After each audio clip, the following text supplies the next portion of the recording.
Evening, welcome to the Derby debrief from RamsTV. Owen Bradley with former Rams skipper Shaun alongside. Reflecting on a defeat for Derby tonight, the Rams failed in their bid to make it 3 consecutive away wins in League One, losing by a 1-0 at Ipswich Town. Joe Wildsmith saved a penalty that would have made it 2-0. A frustrating night for Derby all round, really, with a couple of players lost to injury. More on that in a moment or two from head coach Paul Warne. We'll get to the big moments. Shaun, just firstly, give me your overall assessment of the night from Derby's point of view. Disappointing not to come away with something, mainly because of the manner of the goal, which was hugely disappointing. Curtis Davies obviously has been excellent for the football club. A short pass, and probably should have known that the pressing from the front three, someone would be there. So that was disappointing. It always felt like our back three had to be at full tilt to keep them at bay. For long periods we did. And I thought we defended excellently for long spells. But as soon as you give them that sniff and give them that opportunity, it was always going to be hard. And we lacked quality in that final third, if we're being honest. I don't think we tested the goalkeeper. No shots on targets. And that's the thing that Paul will be most disappointed with. However you set up, however you play, you've got to test the goalkeeper. You've got to create chances. And we didn't do that over 90 minutes. Let's hear from Derby's head coach, here's Paul Warne. Paul, 1-0 defeat in the end tonight. What's your thoughts after that 90 minutes? I think as a team we weren't as good on the ball as I would like. I thought out of possession the lads worked really hard, reduced Ipswich to very few chances. I don't think our keeper made more than 2 saves possibly. Well, apart from the penalty save, which wasn't. But yeah, I thought our possession worked really hard. I just didn't think we had our cutting edge. I just don't think we were as good on the ball. And there was loads of times where I thought we broke. We thought, here we go, we'll get in. And there was always a pass that was, I don't know, underhit or misdirected. So that was a disappointment. I can't knock the lads' efforts and desire to win. I just didn't think we had enough. And I appreciate the last 10 minutes was pure football anarchy, but it sort of is when you're 1-0 down. And obviously with the injuries to Curtis and Tom, didn't really help out. But yeah, all in all, that I'm pleased with the efforts, and we've come here to a team that took a couple of summers to build, and we're not a million miles off. That's probably the best way to put it. And I think if we played at our best tonight, I'm biased, but maybe even better.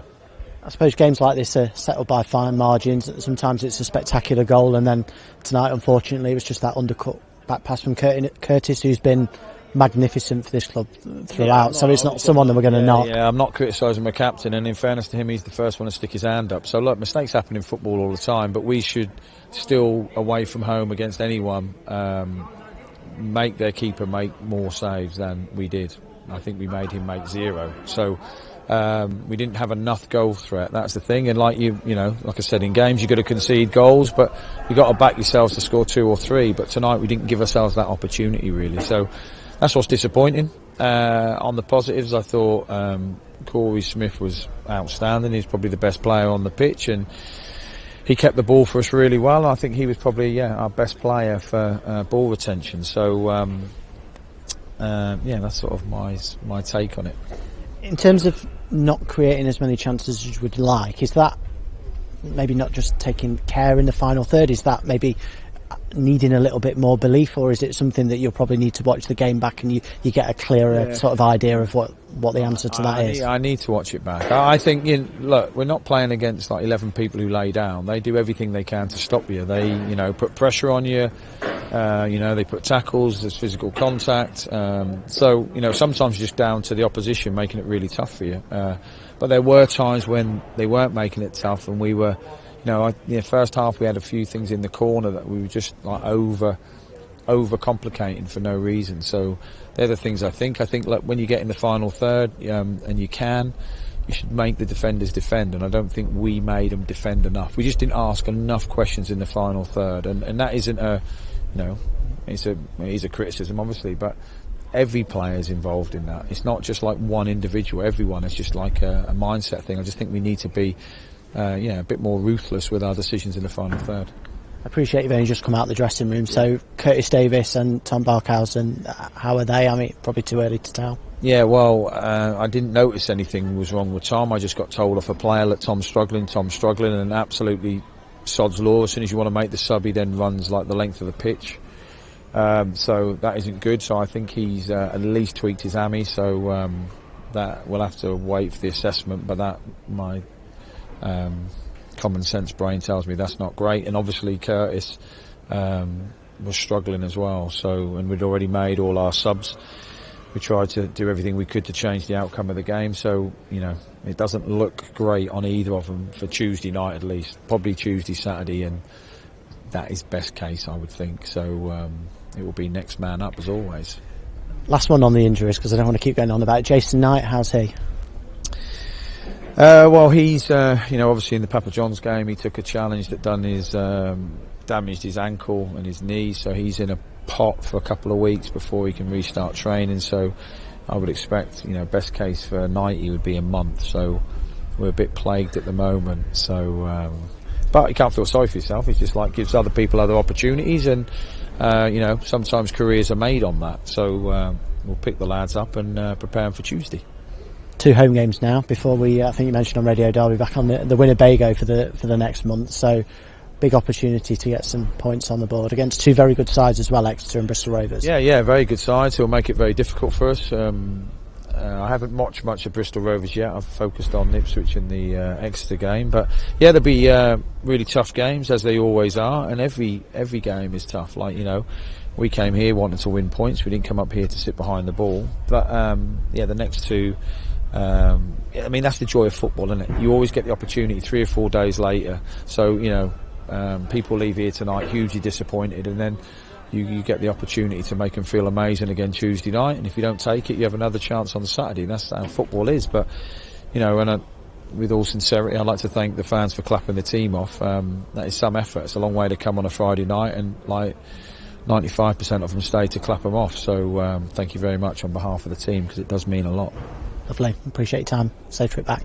Thank you. Thanks, mate. Thanks. Paul Warne there. Tremendous support, as always, from the Derby fans that made the trip to Portman Road tonight. And not good news on the injury front, Shaun. I'm sure we'll get more details on Monday when we speak to the head coach again. Back to tonight. You said it there. You mentioned it earlier.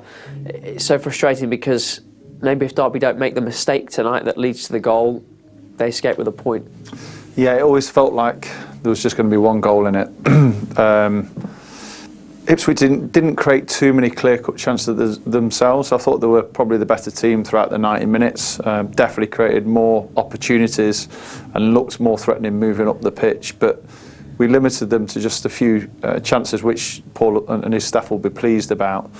But the way you concede makes it even more disappointing. And you can understand after that it's a little bit more open. It's a little bit mayhem, really, because you're trying to get yourself back into the game. But we never really threatened them enough. I don't think Asula and Dobbin created enough, maybe over the top in terms of the spacing behind. I thought the quality of that final pass, the cross, was always lacking. And I think that was both teams. I think both teams struggled with that, but Ipswich just looked the more likely to get something. And when that first goal goes in, you know it's going to be difficult to get back in. So lots of effort, lots of endeavour. Quality was lacking, but I thought there was signs of a team that's high up in the league compared to those that we've played previously that we've just brushed aside away from home. So it gives you a good comparison of where we're sitting and what we need to work on. They did have the chance to make it 2-0.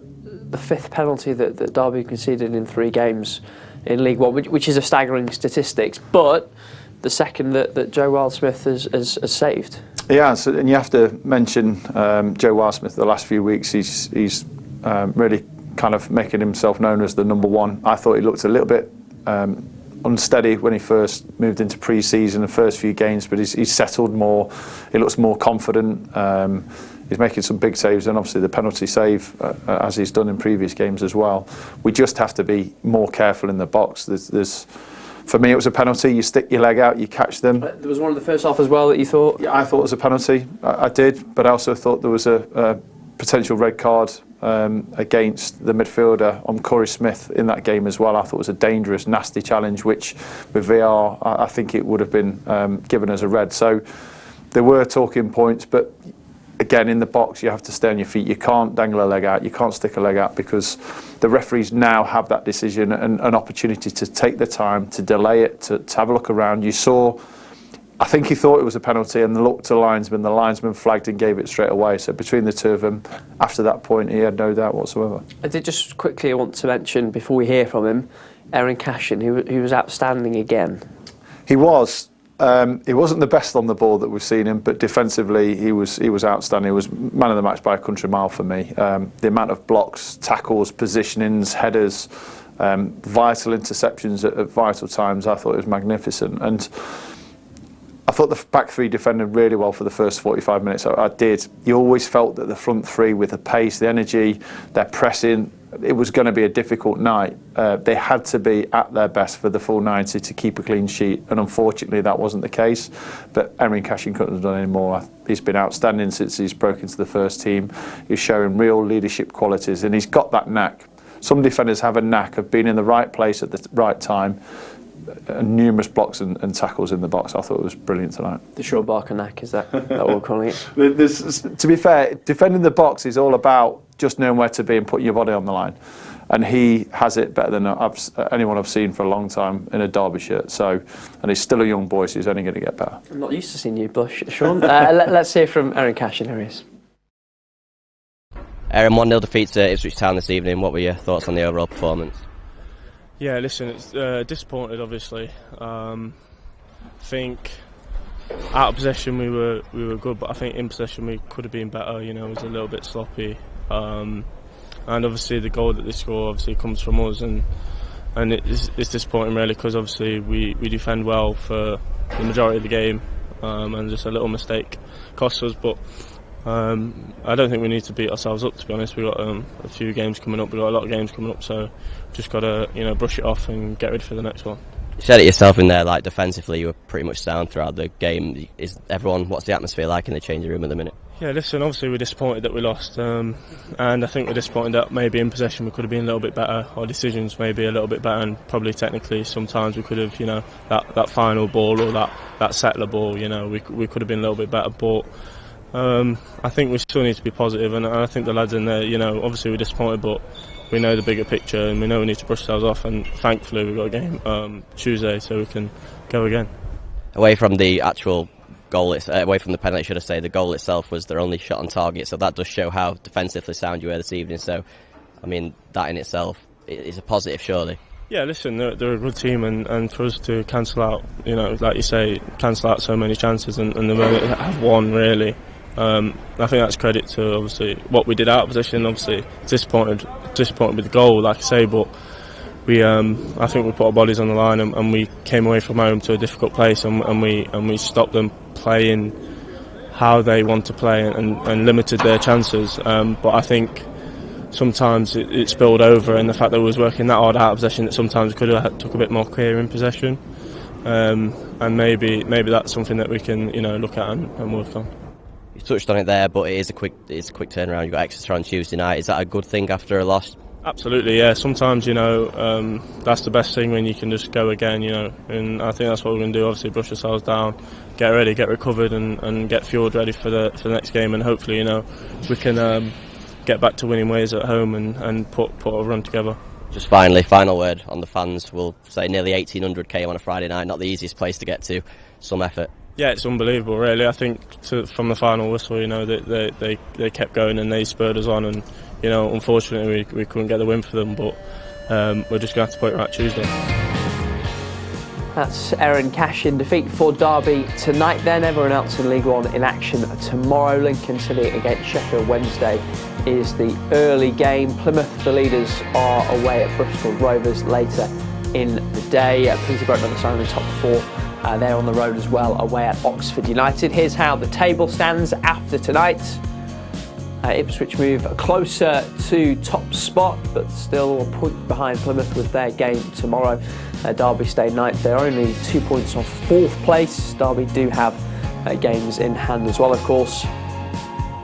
And just a quick look at the bottom, where Morecambe already look like they have a lot to do, Burton in a similar position there as well. That's just about it from us for now. If you want more reactions, it'll be on the website for you, dcfc.co.uk. We're back Tuesday. You can watch the game on RamsTV too. Bye-bye.